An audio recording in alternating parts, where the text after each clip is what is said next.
श्लोक चलेगा। यथा आकाश स्थितो नित्यं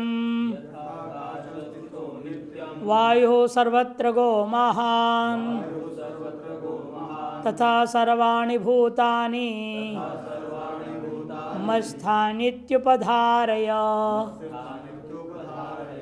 यथा आकाश स्थितो नित्यं वायु सर्वत्र गो महान् तथा सर्वाणि भूतानि मत्स्थानीत्युपधारय। दृष्टांत से समझा रहे किस प्रकार से वस्तु मुझ में रहते हो मेरे से संबद्ध नहीं है। न मैं हूँ उसमें हो न वे मुझ में है, वास्तव में कोई संबंध है ही नहीं, फिर भी मुझ में रहते हुए सारा काम चल रहा है। वो कैसे? दृष्टांत एक बहुत सुंदर दे रहे हैं। यथा आकाश स्थितो वायु, जिस प्रकार से आकाश में वायु है, अपने घूम रहा है, फिर रहा है, बादलों को भी दौड़ा रहा है, सारा काम कर रहा है वायु। नित्य सदा ही आकाश में वायु है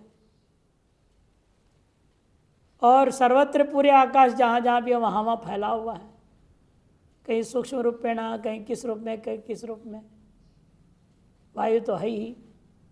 मनुष्य के जीने लायक वायु है या नहीं हो बात अलग है, प्रदूषित है या अप्रदूषित वायु है, सूक्ष्म है, मनुष्य के लायक नहीं। ऐसे भी है, एक स्तर पे ऊपर चले जाओ, मनुष्य ऐसे खुले में जी नहीं सकता वहाँ पे। इन वायु नहीं है ऐसी बात नहीं, हमारे शरीर के लायक वायु नहीं, इतना ही है वहाँ पर भी है। सर्वत्र गो और महान, इसलिए वो भी आकाश के समान ही महान है। सर्वत्र घूम रहा है, फिर रहा है, सारा काम अपना कर रहा है वायु, लेकिन फिर भी आकाश में स्थित रहते हुए आकाश से उसका कोई संबंध नहीं। ये देशावच्छिन्न वायु प्रदूषित भी हो जाए, उसे तद्देशावच्छिन्न आकाश प्रदूषित नहीं होता। अभी इस कमरे में वायु है, आकाश भी है। अब आपने किसी ने यहाँ पर एटम बम छोड़ दी, गैस छोड़ दे, दुर्गंध होगा कि नहीं? उसी के आकाश भी दुर्गंधित हो जाएगा? नहीं होगा।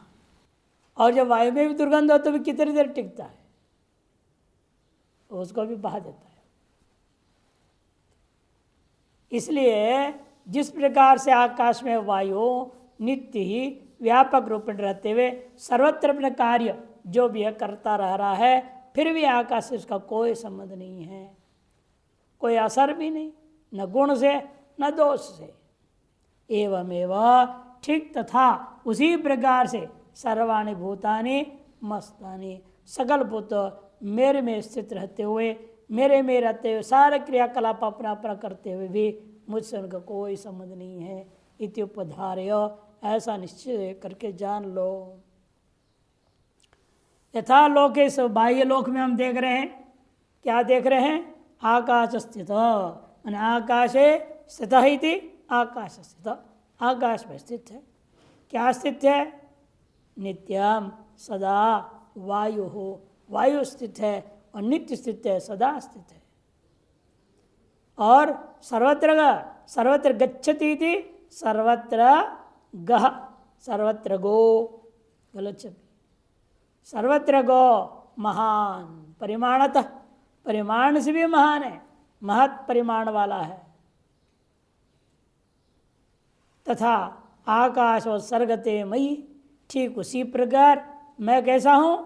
परमात्मा ब्रह्म आत्मा आकाश के समान सर्वगत है। ऐसे आकाश के समान सर्वगत मुझ परमात्मा में, ब्रह्म में, आत्मा में असंश्लेष नहीं हुआ, मई असंश्लेष नहीं हुआ, मई असंश्लेष नहीं हुआ, असंश्लेष के द्वारा मुझ में किसी प्रकार का कोई समवाय हो, संयोग हो, तादात्म्य हो, स्वरूप हो, दैशिक हो, कालिक हो, कोई भी संबंध नहीं, किसी भी प्रकार से संबद्ध हुए बिना स्थिता नहीं, फिर भी स्थित भी है।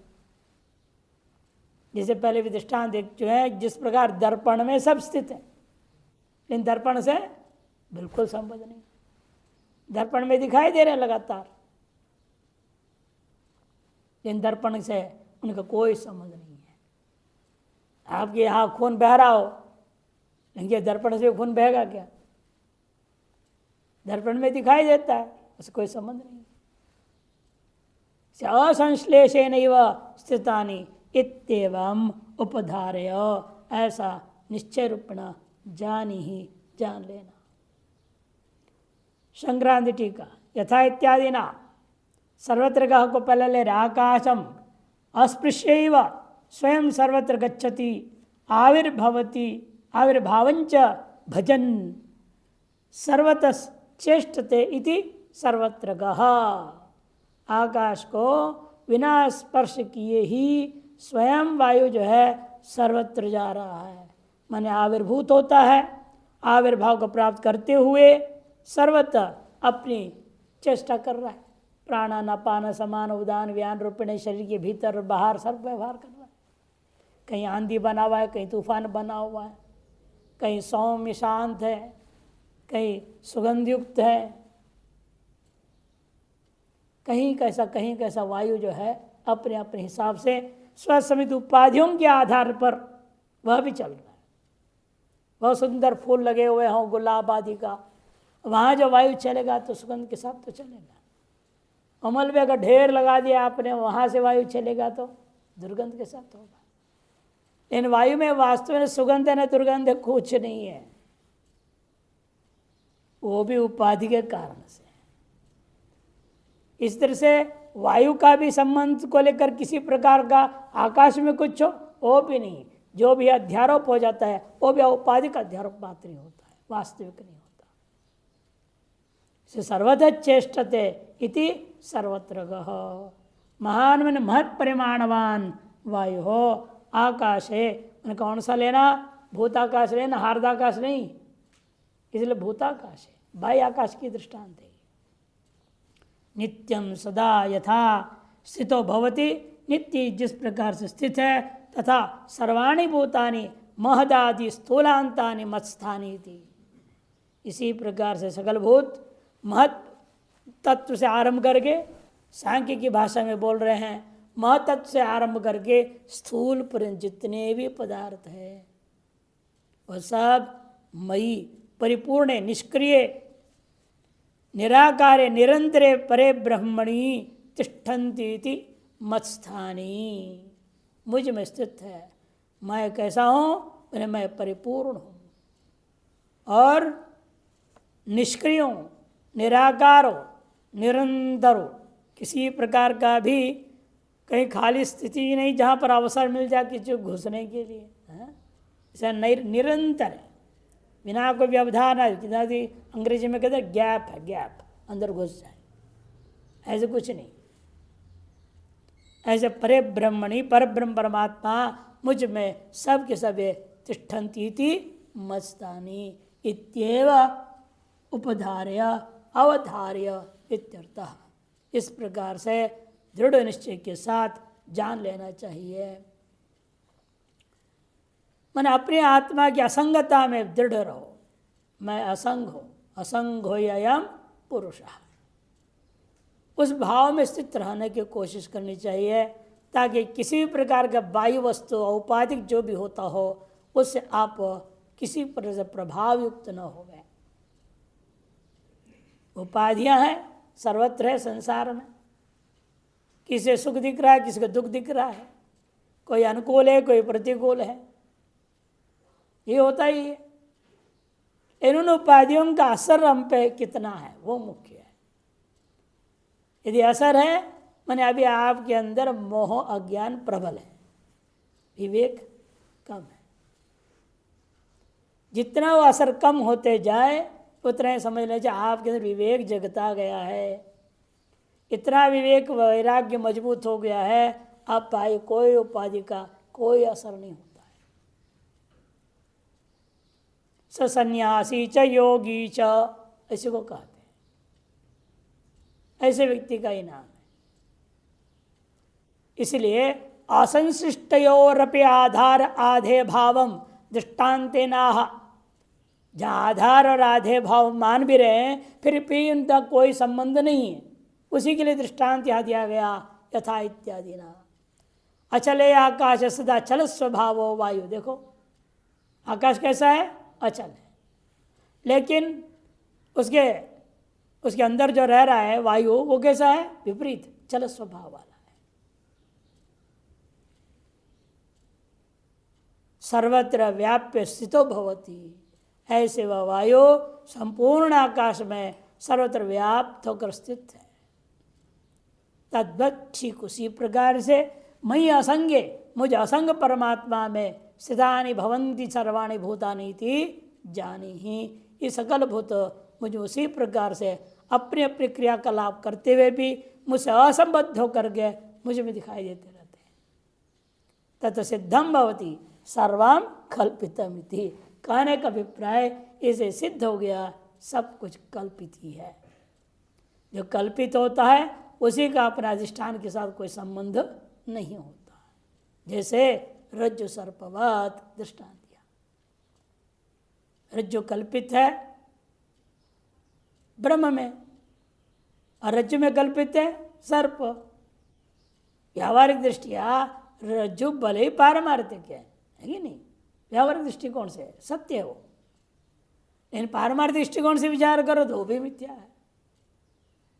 ये संसार में चल रहा है, एक मिथ्या में दूसरी मिथ्या, दूसरी मिथ्या में तीसरी मिथ्या कल्पना हो रही है। मिथ्या पर मिथ्या सवार होए जा रहे।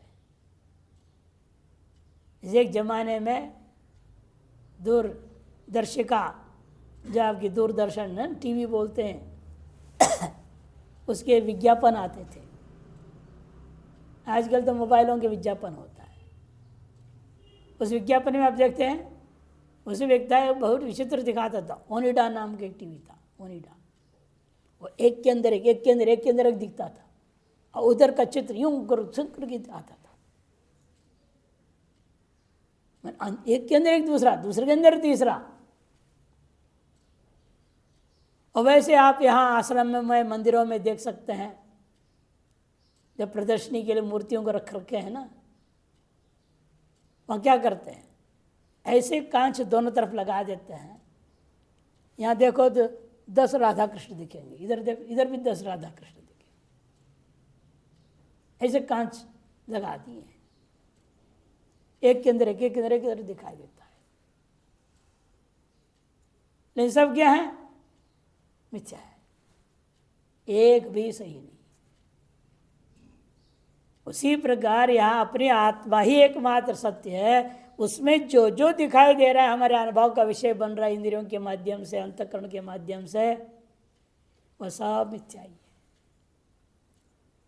कारण इस आत्मा में जो इन चीज़ों को अनुभव कराने के लिए प्रयास कर रहा है वो अंतःकरण ही झूठा है, वही मिथ्या। पहले अविद्या विजृंभित है, वो अविद्या विलास महामोह इत्यादि कहा गया। इसीलिए एवं वायुराकाश इव मयि स्थिति स्थितानि सर्वभूतानि स्थिति कालितानि थी। इस प्रकार स्थिति काल में जिस प्रकार आकाश में वायु है उसी प्रकार मुझ में सभी भूत स्थित है। फिर प्रलय काल में कहाँ जाते हैं? इस स्थिति काल की बात हो गई। यह अवतरण का भाष्य। अब संक्रांति अवतरण का दर एवं सर्वेशा भी भूतानाम आकाश वायुवत्स्वस्मिन्नेव स्थिति उक्त्वा, सकल भूतों को आकाश में वायु के समान अपने में स्थित कह करके स्वस्मिन्नेव प्रलयम लयम उत्पत्तिम च आह, स्वयं में ही लय भी हो रहा है, फिर बारंबार उत्पत्ति भी स्वयं में होता है। मुझ में ही लय हो रहा है और मुझसे ही उत्पन्न होता है। ये तो वायुमानी भूतानि जातानि जी है ना, उसके आधार पर। वो कैसे? उसके लिए कह रहे हैं सर्वभूतानि कौन्तेय प्रकृतिम यान्ति मामिकाम कल्पक्षये पुनस्तानि कल्पादौ विसृजाम्यहम्। सर्वभूतानि कौन्तेय प्रकृतिम यान्ति मामिकाम कल्पक्षये पुनस्तानि कल्पादौ विसृजाम्यहम्। हे कौन्तेय, सर्वभूतानि मामिकाम प्रकृतिम यान्ति। मेरी प्रकृति में सब लय हो जाते हैं। हे अर्जुन, जिस प्रकार से तुम अपने मां के गर्भ में थे उसी प्रकार से समझो। छिपा हुआ था, विलीन था, बाद में अभिव्यक्त हो गया तो उत्पत्ति कर दिया, जन्म हो गया। इस संबोधन के 2-3 तात्पर्य बताएंगे टिप्पणी में। एक कौनते संबोधन है और कल्पक्षय, कल्प का क्षय होने पर पुनः तानी, कल्प का क्षय होने पर मामिकाम प्रकृतिम सर्वभूतानि यान्ति, ऐसे पूर्वान्वय। और पुनः कल्पादो, कल्प के आदि में दोबारा तानी एव विसर्जाम्यहम्, उन्हीं को मैं दोबारा प्रस्तुत कर देता हूँ। उसी प्रकार जिस आप जो है रोज सोते हैं, क्या है, जितना भी आपको प्रपंच ज्ञान है वो सब को लेकर के सो जाते हैं। जब जगते हैं उन सब को लेकर वापस आ जाते हैं। अतएव आप ही के द्वारा इन सब को लय कर लिया गया है, वासना रूपेण उसका रख लिया अंदर आपने, उसको वापस फिर जगते हैं तो वासनाओं के मध्य स्थूल रूपेण बाहर दिखने लगते। अतः वो चीज हमको बार बार दिखता है ना, वही चीज दिख रहा है, वही टूथब्रश है, वही टूथपेस्ट है कि मंजन आदि सारी चीजें वही दिखती। स्नान करो, बाल्टियां हो, सब चीजें, क्योंकि उन सबके वस्तुओं का वासना रूपेण आपके अंदर है चित्र। कौन चीज कहाँ है सब दिमाग में बैठा हुआ है, उसको लेकर आप सोए हुए हैं। से जगते हैं तो आप बाहर वही जगह वही दिखाई देता है। उसी प्रकार सृष्टि के बाह्य सृष्टि में भी समझ लीजिएगा, वह ईश्वर में ही कल्प का क्षय होने पर ये सब उसके अपनी प्रकृति माया में विलीन हो जाते हैं और परमात्मा अपनी माया से प्रकृति से वापस उनको ही प्रस्तुत कर देता है। धाता यथा पूर्वम अकल्पयत, श्रुति का है। इसीलिए शांकर भाष्य, सर्वभूतानि कौन्तेय प्रकृतिम त्रिगुणात्मिकाम अपराम निकृष्टाम यान्ति। प्रकृष्ट कृति थी प्रकृति, प्रकृष्ट रूपेण सर्वं करोति थी प्रकृति, प्रकृष्ट रूपेण करते हुए वो निकृष्ट है। बताओ, गजब है।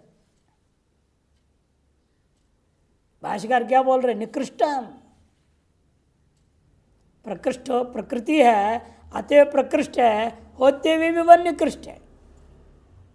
कारण क्या है, त्रिगुणात्मिकाम अपराम निकृष्टाम यान्ति। क्यों? क्योंकि यह बंधन में डालने वाली। जब तक बंधनकारिणी है तब तक यह निकृष्ट है। वही जब मोक्ष कारिणी बन जाती है वही प्रकृष्ट हो जाती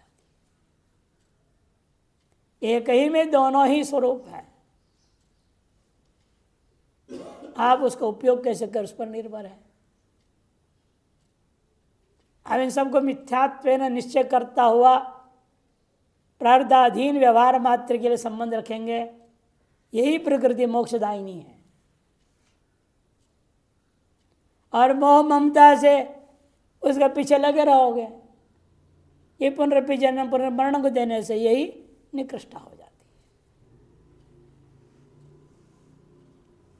है। ऐसे मामिकाम मने मदीयाम प्रकृतिम कल्पक्षये प्रलय काले यान्ति, विलीन हो जाते हैं। पुनः मने भूयः तानि भूतानि, वे सब के सब भूत उत्पत्ति काले, कल्प के आदि में मैंने उत्पत्ति काले विसर्जामि उत्पादयामि हम पूर्वत, पूर्व के समान ही दोबारा मैं उत्पन्न कर देता हूँ। शंकराचार्य टीका, सर्वभूतानि इति अव्यक्तात् व्यक्तः इति, पूर्व में भी कह चुके अव्यक्तात् व्यक्तः सर्वे इति। यद पूर्व मुक्तम, जो पूर्व में कहा गया, यह दकार नहीं है, लिख लेना, अव्यक्तात् द हल होनी चाहिए, हलंत द, व्यक्तय इति यद पूर्व मुक्तम भूतानाम प्रलयादिकम, जो भूतों के प्रलयादि के बारे में पूर्व में कहा गया था, तत्तो दैनंदिनम दैनंदिनम इदानीम प्राकृत प्रलयादि उच्चते। वो दैनंदिन था, प्रतिदिन आपके सुषुप्ति को लेकर के कहा था, और आप जो कहने जा रहे हैं प्रकृति प्राकृत प्रलय को लेकर कह रहे हैं। यानी मस्तानि तानि व सर्वाणि भूतानि आकाशादीनि कल्पक्षय, कल्प मैंने ब्रह्मकल्प तस्य क्षय सति ब्रह्म प्रलय प्राप्त इत्यर्थ।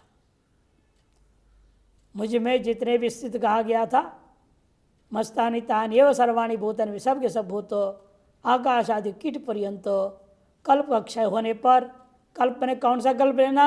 ब्रह्मा जी का पूर्ण आयु रूपा कल्प को ले लो। तस्य क्षय, उसका क्षय होने पर उन्हें ब्रह्मा जी का भी खुद का भी प्रलय हो जाएगा। नए ब्रह्मा जी आएंगे ना अब अगला, एक के बाद एक ब्रह्मा होते रहते हैं। एक जगह कहानी है, या योग वासिष्ठ में है कहीं, एक बार ब्रह्मा जी को वैराग्य हो गया, लिख लिख कर सब। अब धीरे धीरे पापियों की संख्या बढ़ती है ना कलयुग में, पुण्यात्माओं को लिख रहे हैं तो उनको अच्छा लगता है, अच्छी कहानियाँ लिख रहा हूँ मैं। बड़े ऋषि महर्षियों का जीवनी लिखते रहते हैं ना, ये पैदा होगा, ये ऋषि होगा, वो पैदा होगा, वो ऐसा महान होगा, तो अच्छा लगता है। आपको भी अच्छी कहानियाँ लिखने में अच्छे लगते कि नहीं लगती? इसीलिए अब आपको कहा जाए उसकी हत्या कर ली, कोई इसकी हत्या कर ली तो क्या उसने ये करा, उसने वो करा, ऐसे धोखा दिया, ये धोखा दिया, लिखने का मन नहीं होता है। इन मजबूरी में लिखना पड़ता है, लिखने वाले लिख रहे हैं। और मजबूरी की है, ब्रह्मा जी की भी मजबूरी है, पद में बैठे हुए हैं। जब भी जो कलयुग आएगा सब पापियों की कहानी तो लिखना हो उसने। ये मुख पाप करेगा, पाप का लिए भोगेगा, पाप ही पाप, पाप ही पाप। तो वैराग्य हो गया उनको, लिखते लिखते कहा झट ये काम बेकार काम, ऐसे पापियों की कहानी क्या लिखते रहोगे। तो वैराग्य हो गया, किनारे बैठ गए। विष्णु भगवान देखते हैं कि ये सृष्टि नहीं करेगा तो काम कैसे चलेगा, तो वैराग्य विरक्त होकर बैठ गए। तो उनको समझाने के लिए 8-10 ऊँट चलने लगा। ऊँट वे बड़े बड़े बक्से थे। पर बाजन नहीं, कहाँ से आ रहे, कहाँ जा रहे, क्या बात है। उनको रोकने की कोशिश करेगा, नहीं समय नहीं है, एक ब्रह्मा जी विरक्त हो गए हैं, पोस्ट खाली है वहाँ, इसलिए सब ब्रह्मा जा रहे हैं वहाँ पे, इनकी इंटरव्यू होगा और इनको जरा वहाँ नौकरी मिलेगा अभी। अच्छा दिखाओ तो एक आध को ऐसे खोला, ये तो 4 हाथ वाले हैं ना हमारे, वो जो 6 हाथ वाला धड़ाधड़ वेद उच्चारण हो रहा है इसके मुख से। दूसरा खोला, 8 हाथ वाला, ये तो और भयंकर है। उन्होंने कहते मेरे से एक से ब्रह्मा जी लोग हैं, इससे अच्छा पहले हम जाके बैठ जाए वापस कुर्सी में आके बैठ गए, अपना काम करना शुरू कर। इष्ट देव ठीक हो गया काम। माने एक से एक ब्रह्मा लोग हैं, अभी वो लाइन में लगे हुए बेचारे, अपने उनका समय आया ही नहीं काम करने के लिए। अभी उनको जैसे आप पढ़ लिख करके एम्प्लॉयमेंट चेंज होता है ना, वहाँ नाम लिखवा देते हैं, अब कार्ड आएगा, आपको इन्विटेशन कार्ड आता है। तो उसी प्रकार ये सब लगे हुए हैं लोग। अनेक ब्रह्माओं का भी उनका समय नहीं मिला, अवकाश नहीं मिला, कोई ब्रह्मांड में कोई पद खाली नहीं अभी ब्रह्मा पद। एक ब्रह्मा जी खत्म हो जाएंगे तब उसको इनमें से कोई मिलेगा क्रम से। इस ब्रह्मा का प्रलय होने पर सती मामिकाम मदियाम अपराख्याम प्रकृति त्रिगुणात्मिकाम मायाम, मेरी जो अपरा प्रकृति कहा जाता है, परा प्रकृति क्या है? जीवात्मा, अपरा प्रकृति ये संसार। प्रकृति अपराख्याम प्रकृति त्रिगुणात्मिकाम मायाम, श्रुति प्रमाण है मायाम तो प्रकृति विद्यात मायनंतो महेश्वरम, श्रुता श्रुति 4:10 यदि श्रुति प्रसिद्धाम यान्ति स्वोत्पत्ति वित्क्रमेण प्रकृतो प्रलीयन्ते, अपने उत्पत्ति के वित्क्रम से वे प्रकृति में वापस विलय हो जाते हैं।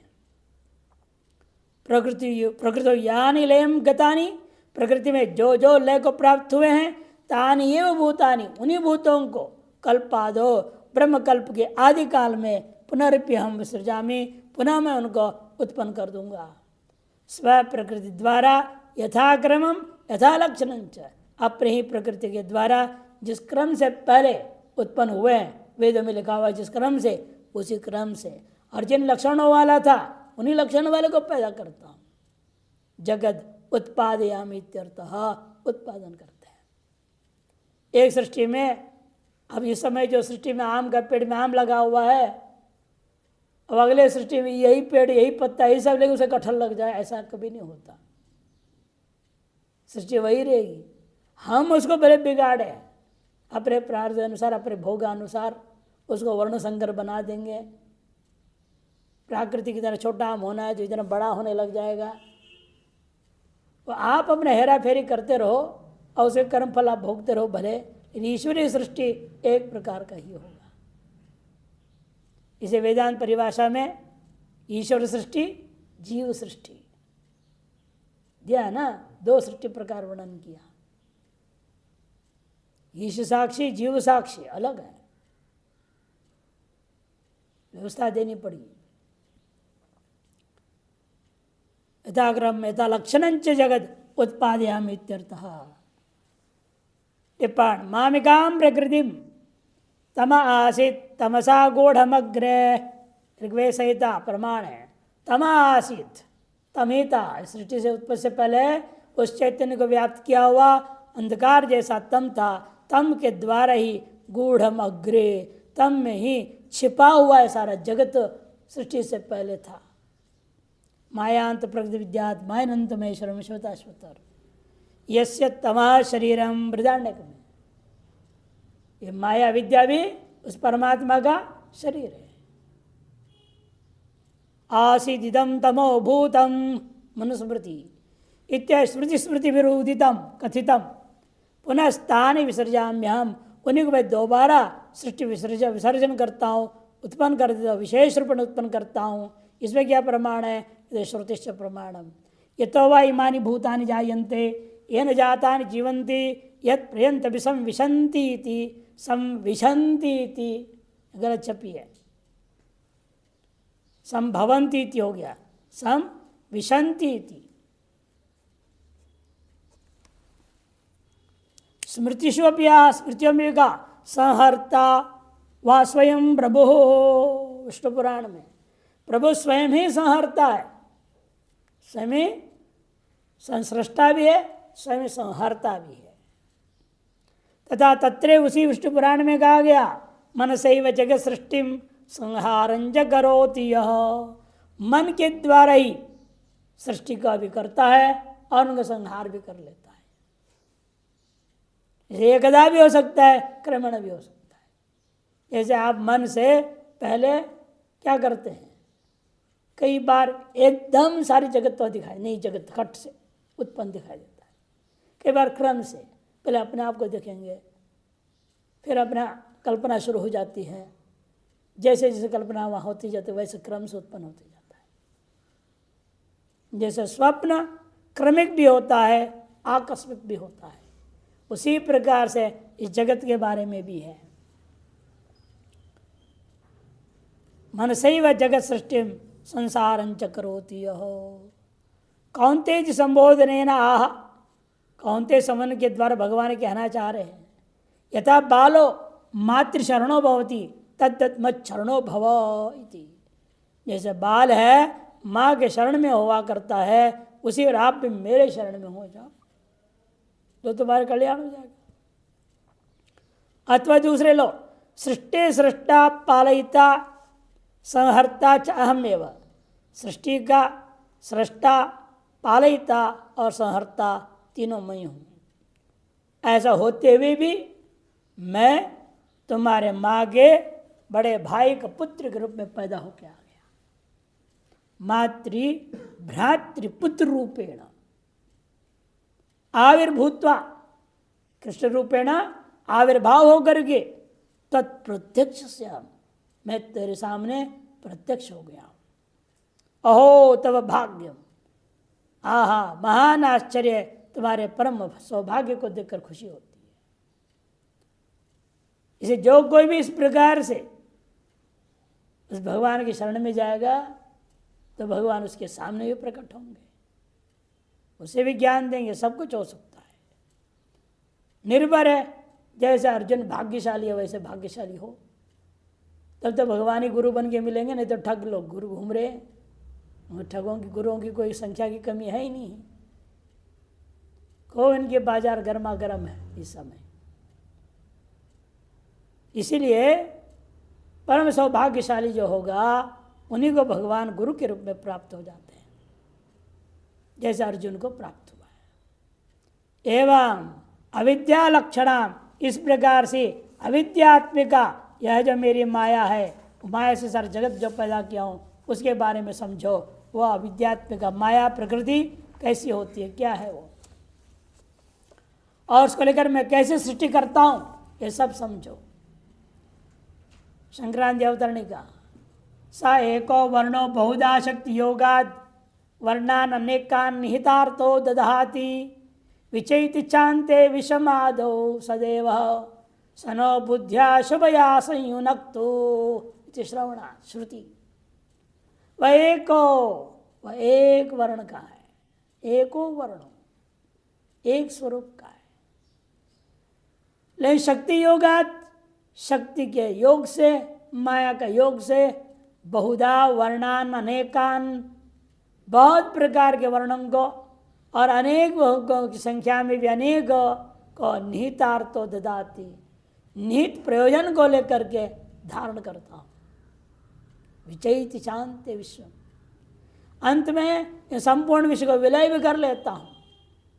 फिर सृष्टि के आदि में सदेव सनो, ऐसा जो करता है वह देवता नो बुद्धिया शुभया संयुनक्तु, ऐसा वह परमात्मा हमारे इस बुद्धि को अत्यंत शुभ पुण्य कर्मों से गुणों से संयोजन कर दे। इति स्वयं कूटस्थ असंग चिद्रूपोपि, यह परमात्मा कैसा है, स्वयं कूटस्थ है, असंग है, चिद्रूप होने पर भी वह परमात्मा स्व उपाधि धर्मभूत सृष्टि आदिगम स्वधर्मत्व निर्दिशति, अपने उपाधिभूता जो धर्म है सृष्टि आदि उनको भी अपने ही धर्म रूपेण यहाँ निर्देश कर रहे हैं।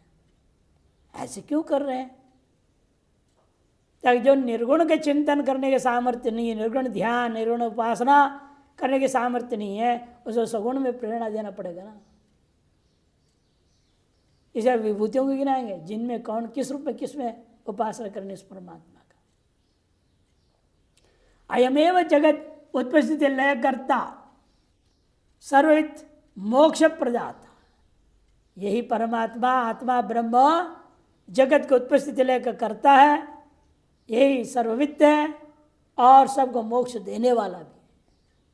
ऐसे एनम आराध्य वयम कृतार्था स्याम, ऐसे सगुण ब्रह्म की आराधना करके हम सब कृतार्थ हो जावे। इति मुमुक्षवः, जो मुमुक्षु है सीधे निर्गुण को पकड़ नहीं पा रहे हैं उनके लिए ही सगुणम समुपासताम इति, सगुण ब्रह्म की सम्यक वेल उपासना करें और पूर्णतया निर्गुण ब्रह्म ज्ञान के अधिकारी होवे। इति सूचयितुम, इस बात को संकेत से बताने के लिए केचन जगद अनीश्वरम मन्यन्ते तन्मत भी निरसितुम वा, और जो कुछ लोग जगत के अनीश्वर मानते, बिना ईश्वर का जगत पैदा हो गया, ऐसे कितने दार्शनिक है, आस्तिकों में भी 3 है, बिना ईश्वर का जगत मानते, ईश्वर की कोई जरूरत नहीं जगत बनाने, इसका पालन करने, व्यवस्था देखने, स्थित करने, कोई जरूरत नहीं। सबसे 4 वाक अनिश्वरवादी है नास्तिकों में वो, और नास्तिक तो सभी के सभी अनिश्वरवादी है, बौद्ध हो जैन हो सब अनिश्वरवादी है। उनमें बाद में सुधार हुआ, महायान से हीनयान वज्रयान वाले तो देवी देवता मान बैठे, देवता को मान दिया। इसे जैनियों में भी इसी प्रकार से हुआ, लक्ष्मी सरस्वती और देवियों को मान रहे हैं, उसके बिना उनके चलेगा नहीं, अनुयायी कौन बनेगा? अज्ञानियों के लिए, सभी के लिए निर्गुण निराकार पचता नहीं, सगुण की अपेक्षा है। इसलिए यहाँ पर उन्होंने क्या किया, फिर सगुण का निर्माण किया। और आस्तिकों में अनिश्वरवादी कौन है? सबसे पहले सांख्य, इधर वैशेषिक, और मीमांसक, 3 लोग हैं। योग ईश्वर को मानता है, न्याय ईश्वर को मानता है, वेदांत भी ईश्वर को मानता है। 3 हमारे यहाँ भी अनिश्वरवादी है और 3 सेश्वरवादी है। इसलिए इनका कहना है कि देखो, वो जो अनिश्वरवादी बोलते हैं बिना ईश्वर के ही जगत उत्पन्न हो गया, उनको भी जवाब देने के लिए तान मतम निरसयितुम, उनके मत को निराश करने, खंडन करने के लिए भी ये बात कही थी। वाह आह प्रकृतिम स्वाम अवष्टभ्य विसृजामि पुनः पुनः भूतग्राममिमं कृष्ण अवशं प्रकृतेर्वशात् प्रकृतिं स्वामवष्टभ्य विसृजामि पुनः पुनः भूतग्राममिमं कृष्णम् अवशं प्रकृतेर्वशात्। प्रकृति स्वामवष्टभ्य, जैसा कोई मायावी है अपनी माया को अपने अंदर दबाए रखे रहता है, जब चाहे अपनी माया से जो चाहे सो दिखाने लग जाता है। चिड़िया उड़ता हुआ दिखा देगा, अनेक रुमाल बना देगा, बहुत कुछ कर दिखाते हैं। जिंदे को टुकड़े कर देते हैं और फिर कुछ नहीं हुआ, बालक खड़ा हो गया। ये सब क्या, उसे अपनी माया शक्ति से आपको दिखा रहा है। ये तो है नहीं उसमें 24 घंटा काम वैसे होता रहेगा क्या, वो समेट लेते जब चाहता। वैसे ईश्वर भी यहां करता है। प्रकृतिम स्वाम स्वीयाम अवष्टभ्य, अपनी ही वह माया प्रकृति को आश्रित करके वशीकृत्य, अवष्टभ्य में अपने वश में रख करके विसर्जामि पुनः पुनः पुनः पुनः बारंबार सृष्टि को उत्पन्न करता हूं।